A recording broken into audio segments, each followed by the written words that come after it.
aussi sur ce que Tal a dit. Effectivement, la composition des vaccins est une question absolument centrale. Et c'est important de rappeler aux personnes qui nous écoutent qu'il y a quelques années, l'association citoyenne Corvelva a donc reçu un don de 10 000 € de l'association des biologistes italiens pour faire analyser d'une façon indépendante le contenu des vaccins et voir si ce contenu correspondait à ce qui était indiqué sur les notices. Eh bien, il s'est avéré que pour plusieurs vaccins testés, que ce soit l'Infanrix-Hexa, le vaccin 601 Exion, des vaccins ROR avec varicelle intégrée, des vaccins comme le Gardasil, etc., avaient une composition qui ne correspond absolument pas à ce qui est indiqué sur la notice. Donc, il y a d'autres composants que ce qui est indiqué.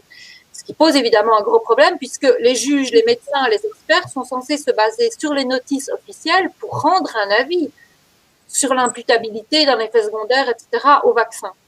Donc déjà, là, il y a quelque chose d'effectivement très problématique et très opaque. Et ce phénomène d'une composition chimique qui ne correspond pas à ce qui est indiqué sur la notice n'est pas juste le propre des vaccins. Ça s'est vu aussi avec la thyroxine en France.